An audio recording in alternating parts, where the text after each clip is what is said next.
Let me now hand off to Theresa Harris, the Director of the Center for Scientific Responsibility and Justice, American Association for the Advancement of Science, to bring her panel up and to begin our first session on bridging human rights and engineering. Theresa.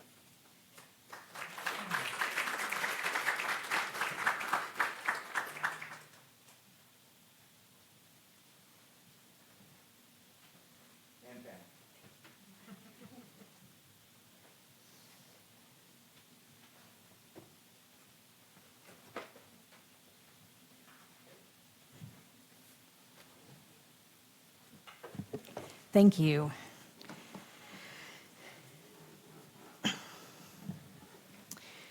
Good morning. And, oh, right, and Maya's online. Okay, great. Well, thank you very much, and thank you to everyone who was involved in making today happen, today and tomorrow. I'm thrilled to help start off the day and start this dialogue for the next 2 days on a solid foundation that's going to frame what the future, all of these dialogues are going to cover. What do we mean by human rights? How is that different from ethics? How does it fit in with ethics? How does engineering connect to these concepts and the context of human rights? And we'll also present some examples that are going to illustrate some of the connections that will be further explored much more deeply in the future sessions. Next slide. Thanks. I think one of the points we want to make sure to get across in this first session is that these connections are not entirely new. As was said in the openings, the experts at this table who will present today and the experts tomorrow, throughout today, have been working at the intersections of engineering and human rights for years. And some of our organizations have been engaged for decades. This is certainly the case with the National Academies, the Committee on Human Rights, the Engineering Caesar Committee, which is in part why this agenda has been so carefully prepared.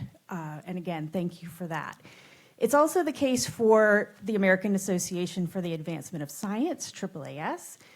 We are marking the 50th anniversary of our Science and Human Rights program, which is now combined and renamed as the Center for Scientific Responsibility and Justice. And last week, we marked the 15th anniversary of our Science, Technology, and Human Rights Conference and the Science and Human Rights Coalition, which involves 26 STEM associations. So to sort of set off, and I'm just going to touch on some of the things that the panel is going to go into much more deeply, but our work at AAAS is guided by two core principles, philosophies. One is this Statement on Scientific Freedom and Responsibility, which is an essential framing for our approach that includes but is not limited to research integrity and ethics. And so, as you can see, hopefully, it's not too tiny, in this, what is a relatively short statement and was intended that way so that it could then guide lots of other conversations. This was adopted by the board at AAAS, and it says that scientific freedom and responsibility are inextricably linked, and that responsibility includes but is not limited to stewardship for the environment and respect for human rights. Next slide. The other component of our work is the human right to enjoy the benefits of scientific progress and its applications. So science and engineering are actually in human rights law. This language is from the International Covenant on Economic, Social, and Cultural Rights, which is considered one of the core documents of the International Bill of Rights. And it establishes core responsibilities that governments have to respect, protect, and fulfill the right to science, the right of everyone to benefit from science and its applications. So this is, we'll go much more deeply into this as we have experts who can talk about what I mean by core obligations and respect, protect, fulfill. So I will leave it to them to go into detail on that. The last point I wanted to make is that it is not just the National Academies and AAAS. Next slide. Sorry, this is the statement. Go to the next slide, please. And then just click through. Click, click, click, click, click. There we go. This is an example of some of the work that many STEM organizations have done to advance human rights. So, there's always a theory of, well, okay, that's the social science organizations. No, as you can see, the American Chemical Society, AAG, the American Physical Society has a long history with working for human rights. And so just an example of what's been done. However, this is very timely because this is all preliminary work. It's been done in a, like, how can we bring our discipline to this? How can we explore this issue? How can we think about what it means to protect the right to science and engineering? But we're at a point now where that needs to move into a new phase. And so I'm delighted that this conversation is happening today to think deeply about where we can make real progress by combining these human rights and engineering. So again, if any of this that I've talked about is a surprise to you, you had no idea that any of this was going on in STEM and human rights, that's okay, because it truly is an underexplored area. All I'm saying is we're not starting from scratch. So let me turn to our speakers. We're joined by Tyler Giannini. Thank you. I was trying to practice. Tyler Giannini, who is a clinical professor of law at Harvard Law School, the founding director of its Human Rights Entrepreneurs Clinic, and is a leader, really, has a very long career in human rights litigation around accountability, business and human rights, climate and environmental protection, and connecting those issues with human rights.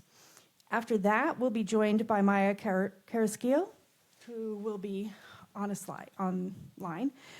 She's an assistant professor of civil and environmental engineering and the PI of the Liberatory Infrastructures Lab at UC Berkeley. And she's going to talk about how that framework is playing out in her work around sustainable and equitable urban water infrastructure, food, energy, water systems, community engagement, community science. And then Shireen Hertel is the chair of human rights and professor of political science at the University of Connecticut. And she really is a leader, again, in combining human rights theory and practice with other disciplines that might not be obviously combined, connected to human rights, including co-teaching a course on engineering and human rights. So I will turn it over to you. Thank you, Theresa. And I want to first thank the National Academy of Engineering and the Committee on Human Rights. It's really a pleasure to be here, and thank you for setting up such a rarely examined intersection between human rights and engineering. So I think it's an important one and has gotten not enough attention. So I'm hoping this can further action, spearhead additional action in the area, and it's really a pleasure to be here. What I thought I would do today is I've been sort of asked to set the table on the issues without going too much into the weeds of law, giving you at least a little bit of the framework of law so that we can have some reference points. But I don't want it to be too abstract. So let's see if this is actually working as well. Is this working? No, wrong way. There we go. So I thought I'd engage with this kind of in three different guiding questions. First is, can the human rights framework in fact bring something to the table for engineers? I think that's a preliminary question we have to engage with. And then the reverse, how can engineers fill gaps that human rights practitioners are faced with, or limitations that they've experienced through the many decades of doing the work? And then finally, set the table for at least a few things that I've been working on, much more current than historical, that exemplifies ways that we can exchange and experiment. And the title on the first thing I said was exchanges. I think it's actually about exchanging here. It isn't just one directional. So hopefully we can get to that kind of an ethos here where we're really problem solving together. All right. So, all right, the value of human rights. That's really this first question. I'm going to try and give you 75 years of the human rights framework in like 2 minutes. Let's see if I can do it. All right. But also get to some of the granularity that's important to analyzing how this will assist. Let me just see a show of hands how many people are familiar with the Universal Declaration of Human Rights. All right, that is very promising. That is where I date to the 75 years last year. So December 10th, 1948, the Universal Declaration of Human Rights was adopted by the General Assembly. And that's really the foundational document. But it's a declaration, so it isn't binding law, at least at the time. Now, many people would argue it's customary international law or many parts of it. But it provided really kind of a moral language and ethical language that we can refer to. And if you haven't read it recently, you can go back. It still resonates today. Those rights that we're talking about, and we will be talking about for the next few days, really stem from that. But since then, there has been an enormous number of developments that have turned this kind of ethical framework into actual, not only legal claims and allowing for that in legal frameworks, but also legal institutions. And so if you kind of go through all of the different kinds of treaties now, so Theresa already mentioned one, the International Covenant on Economic, Social, and Cultural Rights. There's an accompanying one on civil and political rights. There are treaties to eliminate racial discrimination, to eliminate all forms of discrimination against women, on children's rights. There is a convention against torture. There is a convention on ending enforced disappearances. There is a convention on the rights of persons with disabilities. All of these are conventions and treaties that are binding law on the parties. So that's a major development that changes this just from a moral framework into something that's actually actionable to different degrees, and we'll get into that. But that's the key development over the last 75 years, is this adoption of principles into law at the international level and at the national level. So what kind of institutions? Well, we have, and I'm defining human rights broadly here because I think it also encompasses things like international criminal law, like the International Criminal Court. Probably most people have heard of that in the room. So that's an example of an institution that would enforce the law. Again, we can get into critiques, and this would be a place where we can't do it in 3 minutes. But courts, you also have regional courts. You have an African court dealing with human rights. You have a European court dealing with human rights. You have an inter-American system dealing with human rights. And so institutions that are courts. But you also have institutions like the Office of the High Commissioner for Human Rights, which may be more involved in investigations and monitoring, trying to bring both protection and promotion of human rights to bear on these legal claims. And then at the national level, you also have enforcement, national human rights institutions. You also have court cases that are actually framed through human rights claims. And I've been involved in some of those, and they have really proliferated in the last 30 years, since the 1980s. Those are all the legalization of this moral concepts of human rights. Now, since Theresa mentioned it, I think I need to expand a little bit on this. What is meant by this duty to protect, duties to respect, protect, and fulfill? You're probably going to hear that from the lawyers a fair amount today. So what does that actually mean? So I'm going to take the right to health and access to health. It's one of the rights in the Covenant on Economic, Social, and Cultural Rights. And give an example. Let's take a hospital. All right. So if the government blocked the access to the hospital directly, wouldn't let children in. Let's take children. That would be a violation of their right to health. But in terms of the duties, it is the duty to respect. The government is the actor. It's directly infringing on the violation of the right to health. Now, let's say we had the corporation, the hospital was run by a corporation, and the corporation decided we will block entry for all children. So it's not the government blocking entry, it's the corporation blocking entry. So that is the duty to protect. So the government has a duty to protect from third-party harm. All right, so that's the second one. And then the third one is the duty to fulfill. So let's say country A, so I'm from Boston, I'm at Harvard. We have great medical facilities in the area. But let's say country C doesn't have the same level of health care as Boston. Well, country C has to have a plan and processes to improve over time. That's the duty to fulfill, to improve, and have plans and processes in place. I'm oversimplifying it, but that gives you some sense of the three ways in which this comes out. So some of it's kind of, there's a harm and you're going to deal with it after the fact, but some of it's about improving things. And that's a good framework also to think about often where engineers will come in, I think, in human rights. Sometimes after the fact, sometimes forward-looking. Okay, let's go on then. So I wanted to tee up that despite all that evolution, it's still an evolving space. So I wanted to flag two areas, which I think have already come up in the opening remarks of Dr. Anderson and Mr. Bolton. And first is the UN Guiding Principles on Business and Human Rights. So they're principles, not a treaty, but they're very important, and they've begun to actually be implemented into law at the national level, which I'll say more about in a second. But these principles were adopted by the Human Rights Council, it's a UN institution, in 2011. So they're only 12 years old, 13 years old. The right to a clean and healthy environment, and this is something I've worked on extensively through my career. When I first started my career was the early 90s, post-Cold War. And I worked with a group called Earth Rights International.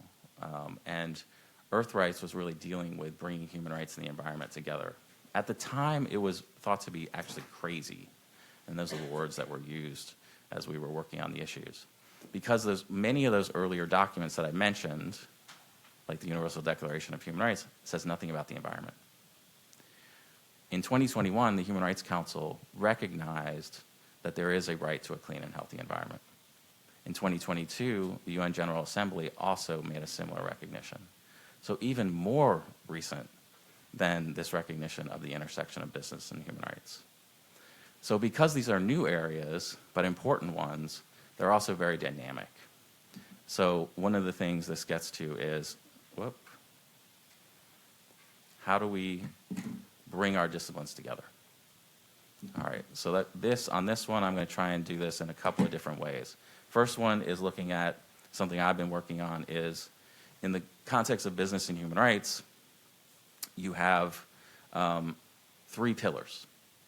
There is a duty to protect by the state, so the state has to protect from third-party harm. Companies have a responsibility to respect. That respect is the same sort of duty, although it's called responsibility, not duty. And finally, the third pillar is there's remedies. So, but they're at the principles level. So the person that was responsible for it, his name is Professor John Ruggie, he said these are high-level principles, and so we need to operationalize them. We need to turn them into things that are more granular. And that granularity is one of the limitations of the human rights lawyering side of things, is that we're good at setting up frameworks, we can get into regulatory space, but how do we actually work within a company to develop systems all the way down to technology and actually solving problems? That's a place where there's a limit on what lawyering can do. So this effort here, the fourth pillar initiative, is an effort to actually center communities or rights holders. It asks the question basically, what if rights holders had been a fourth pillar to the guiding principles? And that gets to, I think, a very important place where there's a lot of work being done, and I think some of the panels later on are going to get into this, is how do you bring the rights holders, people who are affected or potentially affected, to not only having claims of remedies, but into solutions processes. There's been a lot of focus on consultation through the years, but now there's a lot of effort to try and push that into engagement and into co-governance and co-design, not just consultation. An example that I think brings this home is, and there's lots of them, is think about the right to information. So if you're generating, as an engineer, very technical documents, you can share that with the rights holders, but can they actually digest it? If it's not accessible, it isn't really fulfilling the right to information. So how do you actually turn things that are quite technical into accessible engagement? These are the kind of questions that the operationalization of human rights needs more attention, but also needs both lawyers and the people generating the technical documents at the same table. So that's an example of an ongoing problem that needs more attention. The second is that, and I was reading Dr. Anderson's definition of what is engineering, and it's talking about problem solving. And I think that really is something that human rights often is too legal and too legalized. One of the critiques of the human rights movement is we're too reactive. We are too much focused on after-the-fact harms and getting accountability for them. We're not as much in the problem-solving, solution-oriented space, and we need to be. Environmental movements have moved into governance. Is human rights moving into governance? It is, but it's newer than it for other movements. And as soon as you move into governance, you need to be thinking about practical problem solving. So I thought I would bring up right to cooling as a place where we're doing some work, because a colleague at MIT approached me with this question. In the context of climate change, we know about exceedingly extreme heat that is now becoming deadly in parts of the world. So he asked me, is access to air conditioning a human right? Now he's comes from an architecture, building technology background. And we've engaged over the last 2 years in this question. And it's a great collaboration, an absolutely wonderful collaboration, because we're really pushing on what's the value of human rights here, but we're also pushing on how can human rights actually reinforce what scientists, engineers can do. It brings up questions like we need, as lawyers, need to learn things like what is wet bulb temperature. Then we also need to think about things like, okay, what are the systems that need to be in place? How we get better warning systems in place, better emergency plans in place? How does that interact granularly with human rights? How does it interact with things like, I'm in Boston. We have essentially something like a right to heat. When it gets so cold, the landlord has to provide heat. Is there a similar obligation in very, very hot places that you need to have a right to cooling that attaches to the dwelling itself? That's a practical question, but it's also a legal question. And so I think this also brings you into places like factory conditions, prison conditions, all around this one idea of the right to cooling. But it's very new, because when we think about air, we think about pollution and toxicity of the air, like the carbon dioxide in the air. But this is about the temperature regulation of the air. It's a different conceptual issue for the law, but I think also gets to interesting technological and engineering questions. So I leave it there as we're really kind of teeing up, hopefully, which are the kind of questions that need this collaboration. Thank you.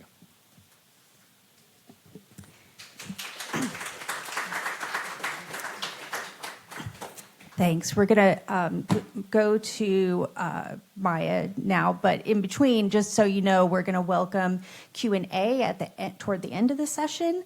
If you're online, you can access the Q&A platform, Slido, on the same web page on which you're viewing this live stream by scrolling down to the discussion session.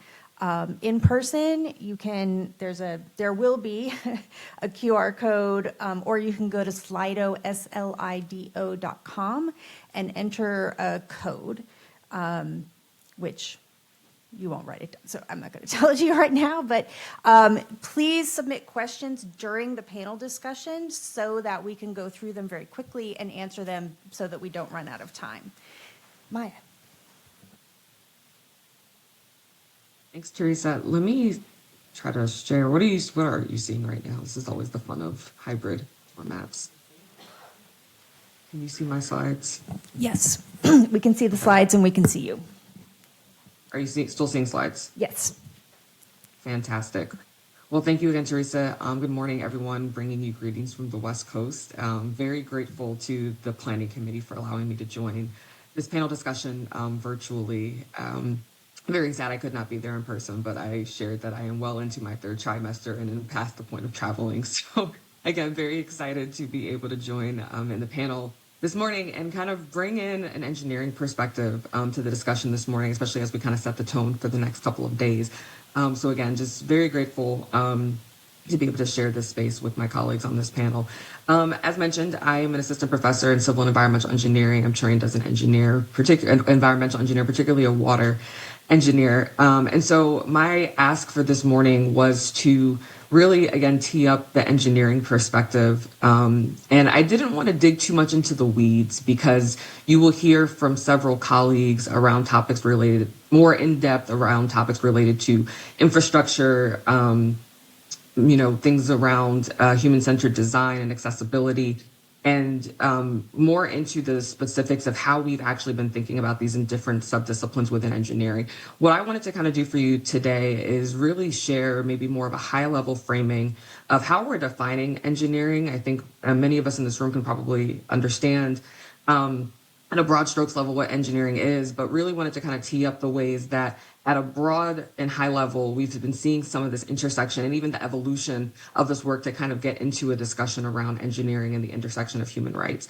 So because this is an NAE panel, wanted to start with the definition of what the most recent president of NAE has defined as engineering, and particularly want to highlight a few things that kind of came out of this segment that they shared around engineering being the systemic application of scientific knowledge, knowledge that are applied for the benefit of mankind. You can see definitions related to approach to designing objects, processes, and systems to meet human needs and wants, or the act of creating, and particularly creating systems that advance technology and address human needs. What are the common themes that, again, probably aren't shocking to anybody in this room?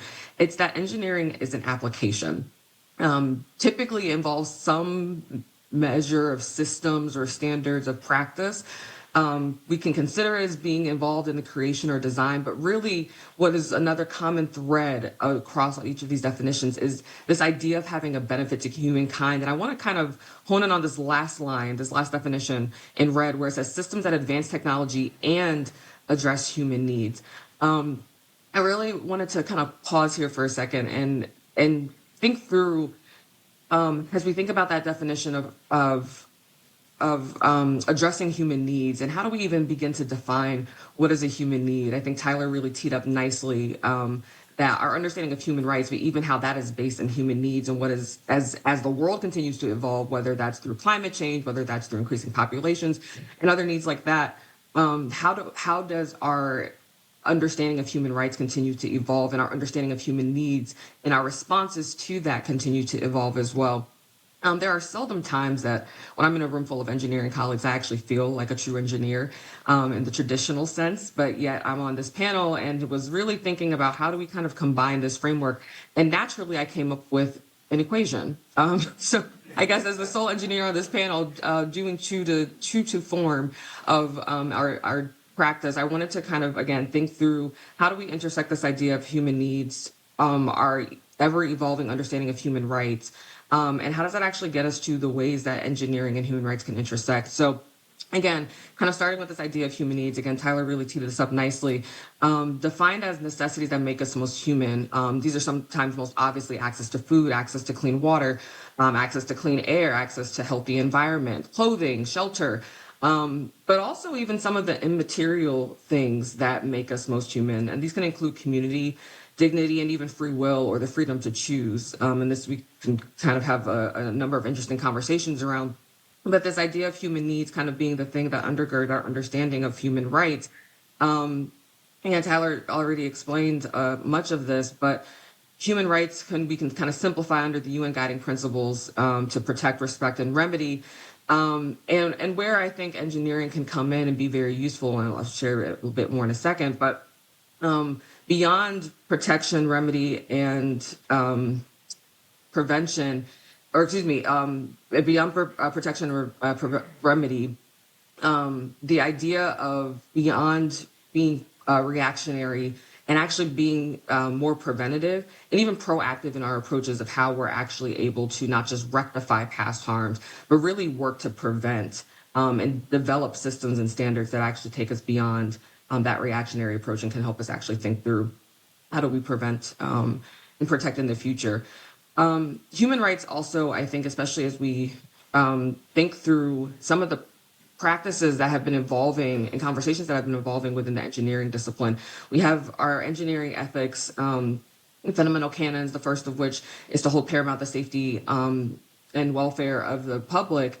And we kind of have looked to that historically as being the moral clause through which engineers operate. More recently, we've seen some of the evolution where we've seen more justice and social justice frameworks kind of evolve and emerge in topics around engineering, whether that's engineering education or now more recently in applications across different subdisciplines, including that of civil and environmental engineering, but even thinking about how human rights can be the extension as we see it as engineers beyond just even the justice framework, which when we think about justice is a matter of distribution, who gets what, procedure, who gets to decide, recognition, who is respected and valued, and then transformation, what changes and how.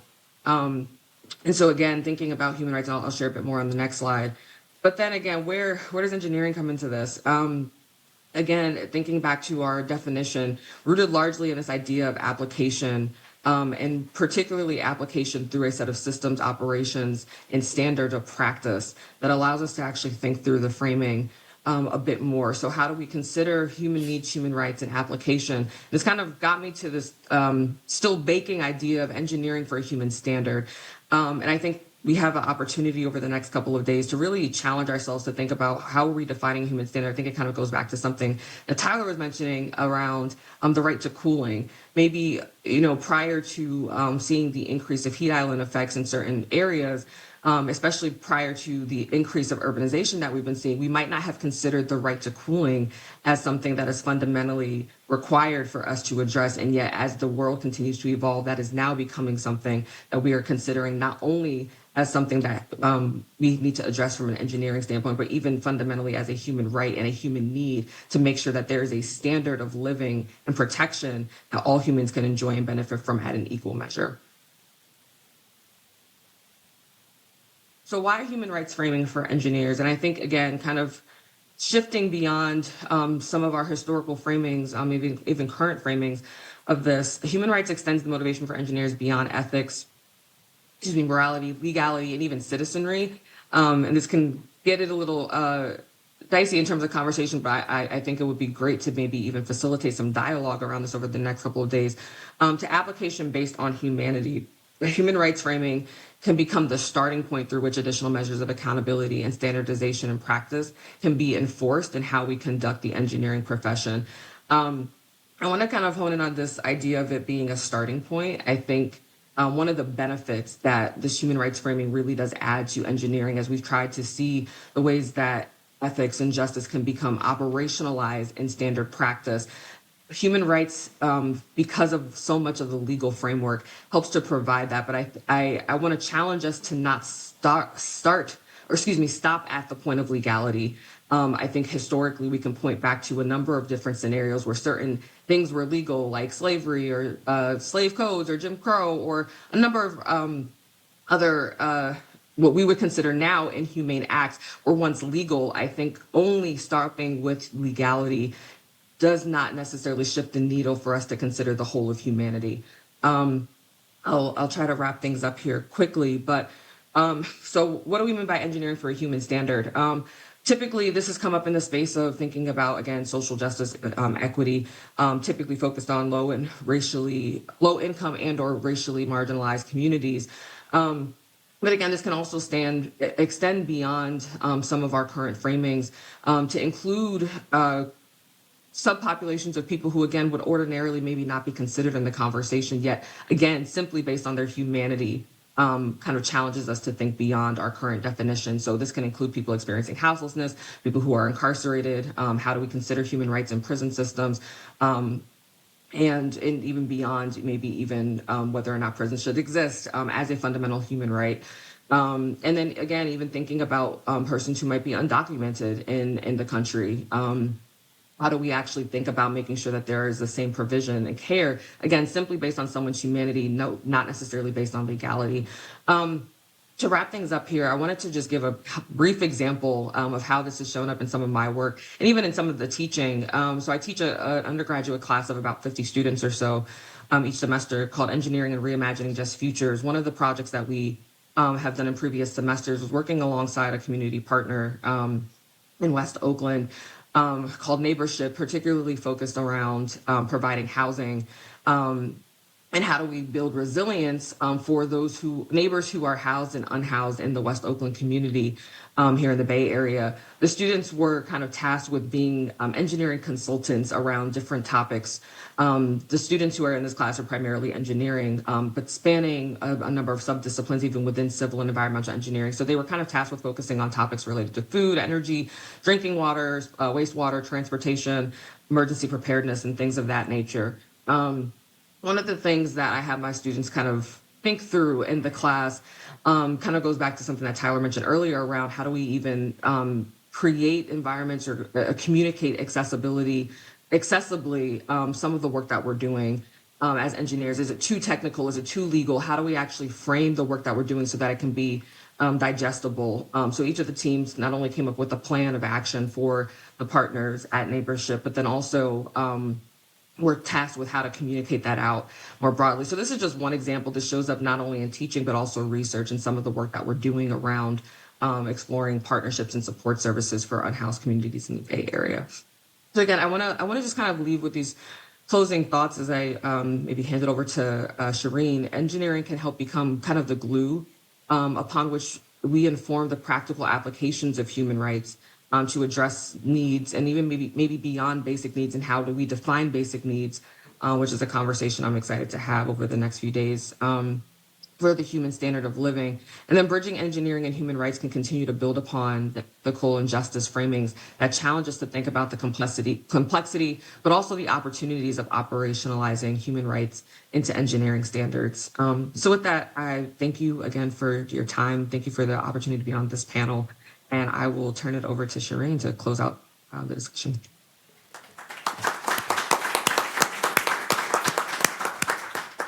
Thank you to Maya and to Tyler. It's always a privilege to go last because oftentimes you're just recapping the brilliance of the people who've gone before you. And I also really want to thank Theresa, whose work I've followed. I've been teaching human rights in the context of my work at UConn for 2 decades, but really have been cross-listing courses with engineering only for about a decade. And I say only because that's only half of my career, and I really am excited to continue to play this work out. I see a level of recognition here and the stature of the academies for recognizing how important these issues are, but I also see a real felt need both on the part of our students who want to feel useful regardless of domain or area of specificity in a world that they find increasingly frightening and at the same time are desperate to change. And so I come here as a teacher, as somebody who teaches quite robustly every semester. I don't only do research, I teach. With my hat on as a political scientist, but also humbly as a person who has worked and lived in a remarkably hybrid series of places. I grew up in the Midwest, I lived in New York for 20 years, and now I live in a very rural part of the state of Connecticut. And just to contextualize the students I teach, Connecticut is one of the wealthiest states in the United States, and it is also usually one of the 1 or 2 most unequal states in the United States. It has a remarkable trove of industry, Eli Whitney's cotton gin, all the way up through the defense industries that mark our landscape in Connecticut. And it also has a remarkable level of precarity. When I moved to Connecticut 20 years ago, the rate of immunization in Hartford was lower than in Bangladesh because of cyclical homelessness. So when I teach human rights courses, I'm a scholar of economic rights, and UConn's program is very well known for critical approaches to measuring economic rights fulfillment. I come with this qualitative and quantitative desire to collaborate with as many people as I can to think about how we might more fully capture what we mean by human rights and then what we can do to ensure the fulfillment of those human rights, protection and fulfillment, as Tyler's already and Maya's already queued us up for. So I'm going to recap a couple of ideas that you've already heard, and these closing slides are hopefully a jumping off point for conversation. I don't want to drone on for a long time because I do really want to give us some time for people to punt questions to the panel. I am going to give you a very simple definition of human rights. A human right is a claim by someone, on someone, for something essential to human dignity. And all of the legal documents that we have are at the service of this very simple set of relationships. Human rights are relational. The claim-making structure here is not only, as the human rights movement, I've talked to a couple of people already, has become very good at, about shaming and blaming, but it's also about empowering and creating shared commitments to fulfillment. Rights and duties are correlated. So when I teach as a professor of human rights courses with American students, they're very good at delineating their rights. They're not very good at thinking about their duties. And I often start by saying to them, I have a right to work and I have a duty to teach you. You have a right to education and you have a duty to come to class and be respectful and enable all of us in this classroom to learn together. So our rights and our duties are statutorily correlated. In many other parts of the world, I have a Brazilian colleague back there, their constitution, or the Indian constitution is explicit on duties. The US Constitution, not so much. But corresponding laws that exist are access for people with disabilities to a classroom as part of our human capabilities, which if I don't have a ramp, I can't enter the classroom. So the duty of the state to provide that ramp in a public educational setting or elsewhere is part of that ability of that person then to access their right, right? So rights and duties are correlated. And human rights law, as Taylor and Maya and I are all signaling, binds a series of actors, binds states that set the laws, as Tyler said, at multiple levels: international law, regional law like the NAFTA or other regional agreements, national law, subnational law at the state level, and local law. And it binds people individually and collectively through the entities we are part of to one another. I'm a public university professor. I'm a member of a labor union, as well as an individual person seeking to avail myself of my work, right? And we're bound not only individually to one another, but collectively. I live in Connecticut. The Mohegan Sun casinos and all of the patrimony of that land is not to one person. A group is making a claim on the rest of us to respect their access to that land. Colleagues and friends in the Native American community have said, we'd love to be part of a participatory benefits analysis for wind siting. If you want to put those mills off our shores, it's our land, let's have a conversation about participatory impact analysis for intergenerational impacts that wind turbines might have. That's a very different way of thinking about human rights because they bind us to one another as individuals, but also group rights can intersect with these types of rights and obligations. And as we've mentioned, we have many different types of law and then corresponding types of instruments that can exist, mechanisms that can exist. And what we do often in the human rights field is creatively avail ourselves of as many of those as we can to enhance the circle of accountability and benefit. We're agnostic about which level we work on as human rights scholars and practitioners, because we want to use the tool best suited to the job. And the exciting thing of talking to engineers is you are eminently practical as a discipline. You learn from failure. A bridge fell down? Great. Next time we design it, we won't use that design flaw. So what better set of partners to enhance that circle for, but then a profession that is already thinking in terms of design, capacity, inclusion, and cumulative knowledge building. We take a really comprehensive approach when we look at engineering for human rights because we combine multiple types of rights. So civil and political rights are very familiar to my American students. These are often termed negative rights, meaning I'm going to protect you from interference. protection from harm, seeing a parallel, for example, as an engineer with chain of custody. If I'm walking through a lab with a hazardous substance, all my chemical engineering students will tell me, Professor, I know. I have to sign the manifest to move that dangerous substance from point A to point B.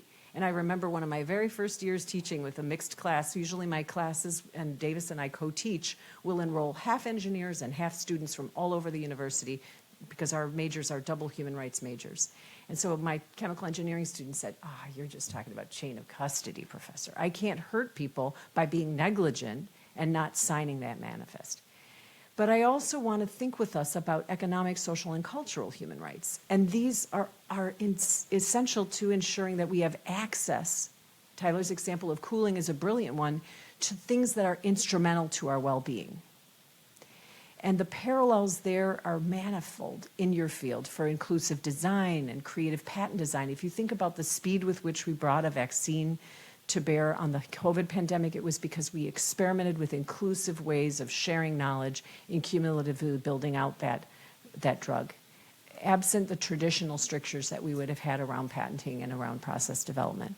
And then community benefits assessment. My example of the wind turbines and the Mohegan peoples saying we will think intergenerationally implicitly because we have to think about stewarding this landscape, not for the immediate run only, but for those second and third and fourth generations who will be impacted by whatever we cite here. So access to rights, we have instrumental rights we hadn't ever thought about as human rights. In 1948, when we developed the UDHR, the language was still very gendered to be mankind. We didn't think about AI. We had no idea that we'd think about all of the new types of science that are continually evolving, but that have become the access to credit, for example, instrumental to one's own ability to function in the current environment. The access to technology, to internet access is instrumental to education we saw for kids during the pandemic. So economic, social, and cultural rights are my special area of expertise. I'd love to talk with anyone on or offline about them, but they're often the poor stepsister in American discourse around rights, and yet your field of engineering is one best suited to helping us measure and then cumulatively develop new ways of enhancing our access to those economic, social, and cultural rights. Now, there's some very practical implications of engineering for human rights. And so one is it enables people who have taken an oath as professional engineers to better exercise your obligation to do no harm and to enhance benefits. These are universal norms and standards, however. If Tyler or I or Maya talk about children's rights, we don't have to argue about who a child is. The Universal Convention, the international documents that we have in international law, the Convention on the Rights of the Child, which is universally ratified except by the United States, says a child is anyone under 18. ILO 182, the convention that in the International Labor Organization covers most hazardous forms of child work, clearly delineates what those four types are and how they're different from your daughter lifeguarding or your son shoveling a walk. That hazardous work is distinct in its character and that people of a particular age can't do it. So we don't have to fight over what those norms are. They exist and there's a trove of them, and we are here as human rights scholars humbly offering, that's our area of expertise. Now let's think about how to graft those onto the work that you do without having to fight over definitions. Those definitions exist. The practical implication, a secondary one of engineering for human rights, is that it allows us to look at the intersection of risk, harm, and benefit both in the social space, human rights, and environmental space. The sustainability crux that we are living with, the reason that the right to cooling is so exigent in the current moment, is because we haven't carefully thought about the intergenerational impact of our actions. And so this paradigm will help us do that. It's linked to the safety and well-being of employees, of customers, of all of the people touched by the types of products, services, and goods that you as engineers design. And it's linked to legal requirements. Tyler and I know each other for a decade because both of us are concerned about the evolution of legal frameworks like the due diligence frameworks that exist now in Europe as part of the EU legislation, that any corporation chartered and based in the European Union is going to have to at least know its chain. It can no longer say, sorry, Dr. Attell, it's my secondary supplier. My contract's with the first-tier supplier. Too bad if somebody's employing children. Too bad if they're expelling waste out of the back pipe of the factory. It's not my problem. That's a second tier supplier. My contract's with the first tier. No mas. You can't say that any longer. Due diligence laws implicitly mean that all of us are bound up in these mutual obligations to one another, and that legally, in many jurisdictions, we now need to know that chain. Voluntary standards exist aplenty. All of you are familiar with organic standards, with standards, the underwriter labs that ensure that your light bulbs aren't blowing up on you.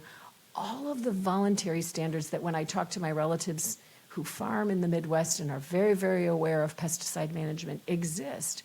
And they allow us to go above and beyond the minimum threshold of law. We're very mindful of those attributes now.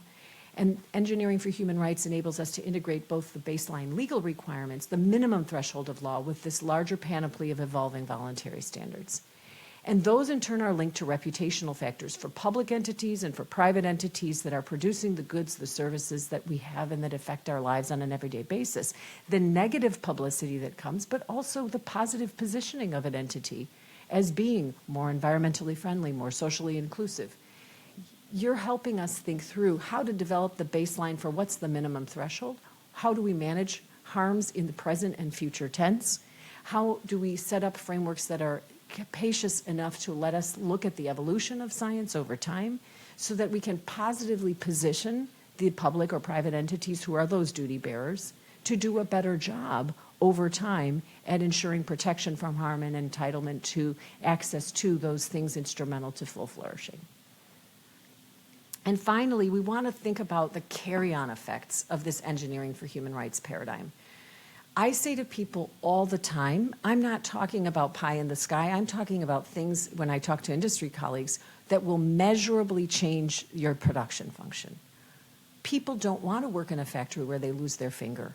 People don't want to work in a place where they're exhausted. Reduced turnover happens when we better manage our supply chain in keeping with these minimum thresholds and then voluntary standards. Increased productivity as a result of decreased turnover. Increased policy coherence. If Tyler or I talk about a due diligence regime, or Maya's speaking with people around inclusive community-based development, we're going to have much better policy coherence between a lawyer, a political scientist, and an engineer on designing a system that is stable, inclusive, and adaptive than if I try to design it alone or the engineer tries to design it alone.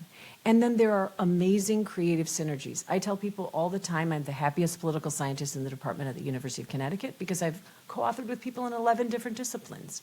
My life is not static and one-dimensional, fighting the same fights that we've all had in the subfield of comparative politics for 50 years. I'm constantly renewed intellectually and personally by the hope that I have because people are bringing serious, meaningful challenges to the table and we're jointly thinking about how to address those problems. And I'm learning constantly because of the intellectual humility I have to say, I don't have your skill set. But together we can better understand this problem and move the conversation forward. So those creative synergies are happening constantly for those of us who've decided to put on our humble hat and join in a joint conversation. I'm not going to steal Davis's thunder because he's going to unpack this for us in multiple points, but the conceptual framework that I and other colleagues at UConn have developed and have put forward in this article and in our teaching is a 5-part framework for thinking about engineering for human rights that reinforces much of what Maya and Tyler and I are trying to put forward here. There are distributive justice aspects to science. Some people win in the patent regime and some people are closed out. How do we think about who has access to the fruits of science and how do we apportion those to ensure that we continue to innovate, but so that we widen the circle of benefit? How do we think about who those stakeholders are, both so that we can understand who's harmed, but also who might have excellent ideas about how to ensure processes with greater integrity and benefit? How do we also think about whose fault it is when something goes wrong, and who's to be held accountable at multiple levels, and then who in turn as a duty bearer is going to have stake and skin in the game for determining as we evolve new technologies how to ensure their widest application and their most fair distribution in the consideration of duty bearers. The accountability mechanisms that we think about, I often say to people here, really entail looking at qualitative and quantitative data to determine who is accountable in these frameworks, and how do we in an ongoing sense, monitor the outcomes of the processes that we're jointly trying to manage, so that we're constantly on the threshold of thinking more fully with multiple forms of data about how, in turn, to ensure that the science continues to evolve, but that we're approximating new forms of knowledge and new forms of solutions. And then the indivisibility of rights. Civil, political, economic, social, and cultural rights aren't generational. I don't get one and then move to the next. They're interdependent. This notion of both intrinsic and instrumental rights are bound up together. And so this framework really animates both our teaching and our research as we work to move this paradigm out into the field more generally. And then finally, I'm going to be very quick here because I know that we're almost out of time. We have a really interesting approach in our book to thinking temporally in terms of timing about a preventive series of interventions you can make. As Tyler and Maya have both explained, people get harmed when we don't think proactively, a remedial approach when harm occurs to what we do, and then thinking incredibly proactively about future designs, both directly and indirectly thinking about the duty bearers who are involved proactively in ensuring greater access to technology as we're moving on the threshold of scientific development. So I'm not going to belabor this. It's a complex piece, but this is, again, another part of this foundational article that Davis colleagues and I have put forward. And I would really love to engage a bit more, and I'm going to allow our fabulous moderator to monitor that conversation. But thank you so much for including us.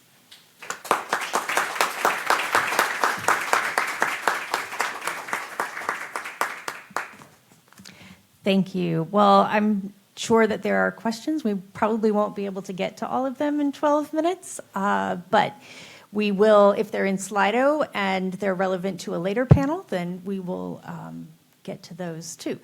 But there are also some microphones in the room. If you are here in the room and would like to ask a question, just raise your hand and we'll bring a microphone to you. And then please start with your name and affiliation to ask a question. Son, we're going to switch one question in person, one question online. That sounds good. So. Hello, good morning. Oh, sorry, quite colorful today. My name is Svetlana Zenz. I'm working for Article 19, and I'm covering Asia-Pacific region, specifically Myanmar, Vietnam, and China. I work on Engaging Tech for Internet Freedom program, which works with the civil society actors in those countries, with the tech sector, and we're working a lot in terms of to find the way the civil society would talk to tech sector, including telecoms, how to diminish the risks and, of course, the harmful effect of operations of those private sector representatives. So my question is to Professor Giannini, and I'm sure you know the context of Myanmar. And I used to work for one of the interlocutors on Yadanar back in Myanmar when there were good times, I would say. So my question is the following. Actually, just listen to your presentation and about the fourth pillar, and I realized that actually our program should be called fourth pillar because we're trying to engage civil society into talking to the private sector in tech. So question is the following. How to implement all these great policies and principles in the countries with authoritarian regimes, conflict zones, and civil society lack of knowledge in the sector? Because tech sector, technology itself, telecoms is really, really not that much promoted in that area. Thank you so much.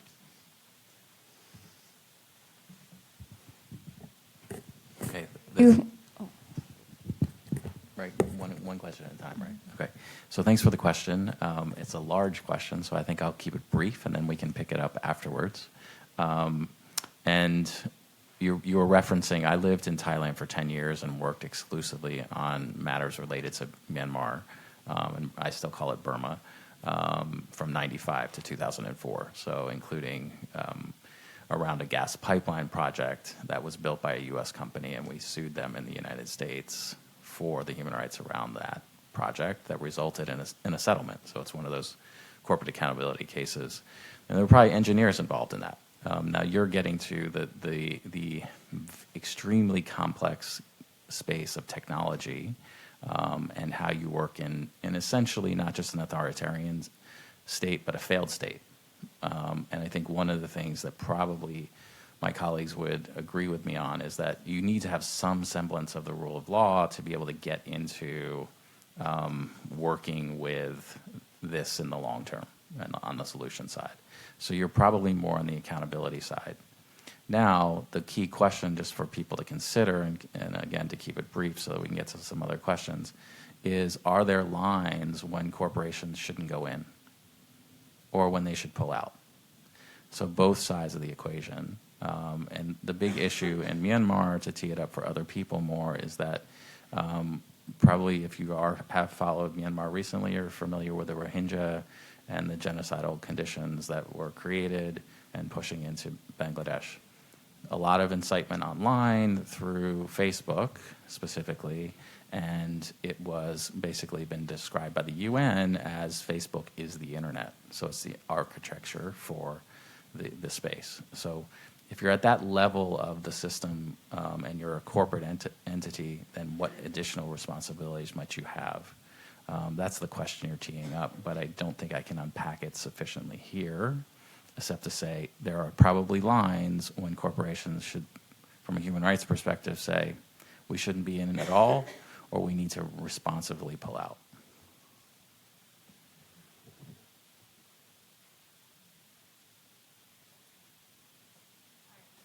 I have a question from online from David Coffey. When most engineers operate within profit-focused institutions, how do you recommend accelerating human rights-focused engineering? So I'm happy to take that one, and then to punt to either Tyler or to Maya. I'll be very quick. To me, most of the students I'm going to teach in my courses are going to go work for private entities. We educate over half the engineers in the state of Connecticut. We educate over half the legislators. Not all my students are going to be legislators. They're not all going to work for NGOs. Most of them are going to work for private entities. And if we think about first principles, they are duty bearers within that company, and they can harness existing structures of accountability internal. Supply chain management is intrinsic to how any company operates. If the sole fell off my shoe, we'd be very quickly able to trace back through the supply chain which supplier was producing that batch. What I will tell my students constantly is the skills they're gaining in a mixed class like the one that Davis or I co-teach are helping them become far better at harnessing the mechanisms internal to that company and determining how they can be an agent of change within it. Now, there are going to be students, there's a reform to revolutionary continuum out there for social change. I often use the example of Martin Luther King was a reformist and Malcolm X was a revolutionary. And people have to find the place they are most comfortable working. And then there are some realistic constraints. A third of the students at the University of Connecticut are Pell eligible. I have a lot of people who can't afford to go work for a nonprofit as their first job out of college because they have too many student loans. And to say to them, you're not going to have a dog in this fight, you won't be part of the solution, is to give up. So how do we harness the tools that are extant within capitalism? And then when do we challenge the types of short-termism that might exist for immediate gain over longer-term innovation or longer-term commitment to inclusion that can actually position that company much better in the longer run than the short-termism that we see in some spaces. So I think it's this both and. I think part of the challenge is harnessing what exists. And we really need these kinds of multidisciplinary forms of engagement because we have to push for better legal structures and better forms of accountability. When I explain to people that when I began in my career in the nonprofit space in the 1990s working on supply chain issues, and I asked people who in your due diligence framework are your business partners in textile supply chains, they said, that's proprietary information. I will never share it with you, and it's none of your business. today, we have geospatially coded maps for the Nike supply chain that are online and readily available to any of you. Just Google Nike and you can look at their supply chain down to the level of the street address. That's a change in 25 years around corporate accountability that's pretty significant. For any corporate licensed apparel, and the 3% of the apparel market that is licensed, collegiate licensed apparel, it's an actual contractual obligation that you disclose your supply chain. You can click csr.uconn.edu and see our entire supply chain in Excel format for anything that's being made licensed. That wasn't happening 25 years ago until plenty of NGOs collaborated with allies internal to business. It's not perfect, but I often resist people's sort of absolutism around whether you can or cannot work within a company to create space for change. I'll defer to Tyler and Maya. Maya? Yeah, I'll just say +1, everything that Shireen said. I often take a very similar orientation, recognizing the very practical reality that the majority of my students are going to go into some private sector company, or maybe even in the case of civil and environmental, they might go into public sector. But again, recognizing that so much of what we're talking about today, some of that is not legalized or even standard practice in engineering. Being able to educate the next generation. And in mass, I think it's always exciting to see so many collective efforts happening within the engineering education sector to recognize the power that they hold within institutions. As Shireen said, there's both and approach of working within and also working without the systems, recognizing that we all have a role to play in it. And so I think most of the work that we do with our students and training them is really a very practical approach, and giving them the tools that if they are in those spaces, how can they begin to actualize? There are also even very practical tools like standards that are practiced, within like Envision standards or things like that, Vision for Sustainability and that professional designation that is becoming more common and adopted beyond, the association. American Society for Civil Engineers, being able to see some of those things kind of emerge as practice that is now becoming more commonplace in our profession is helping to kind of push the needle, and being able to train them in even areas like that to be able to consider things like justice and equity and how they're framing engineering-based projects kind of allows them to be able to kind of take that next step and push the needle forward even within the companies. And maybe I could just add that I think one of the things for me is that there is this, we've mentioned it already, but the focus on do no harm should be the floor. And really, I think if you're inside companies, we need to be in a mindset of thinking about how is the economic activity advancing rights, improving rights. That gets back to the definition, which I think is embedded in what Maya outlined. It's really about improving human needs, not just do no harm. And that mindset shift, I think, has to come from within economic activity. So I think we have time just for one more question, but just a reminder, we'll have a break after this so people in person can continue to, talk amongst yourselves.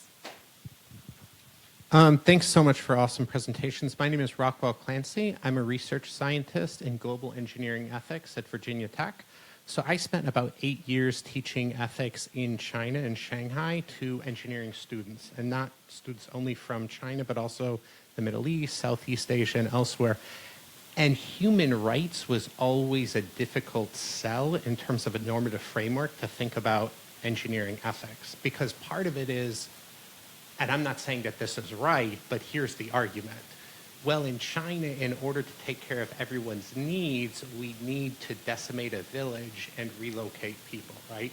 And so there's this kind of intrinsic tension between fulfilling human needs in a kind of care-based ethics and then a rights-based ethics. And so I guess my question is, and we do continuing research on this, but how do we modify or potentially swap out a rights-based framework? Does that make sense? Yeah.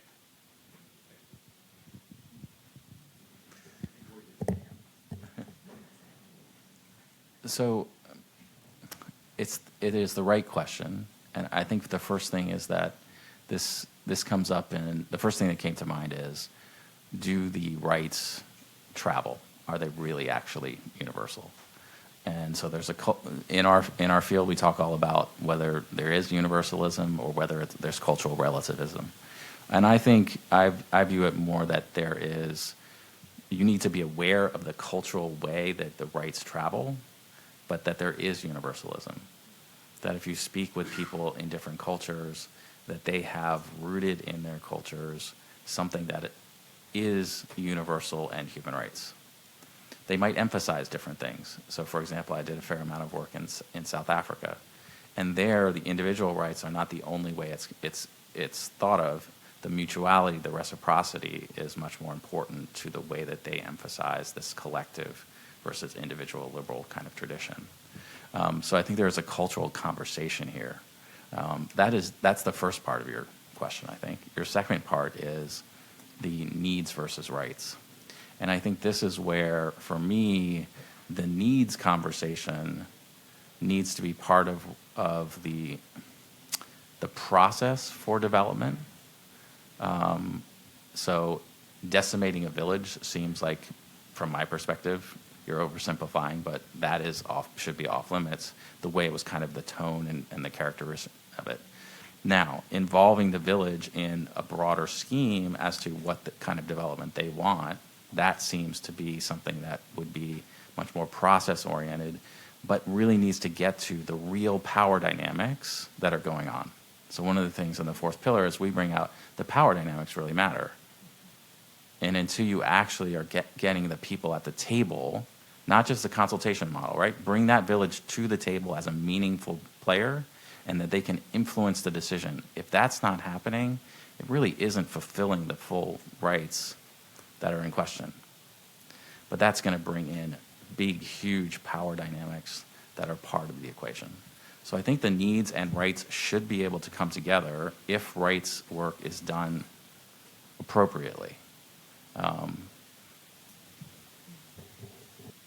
Maya, I want to let you answer, and then I can give an example at the end. If you want to. Admittedly, I don't have a direct answer to the question, but your question did make me think about the conversation that comes up quite a bit in class.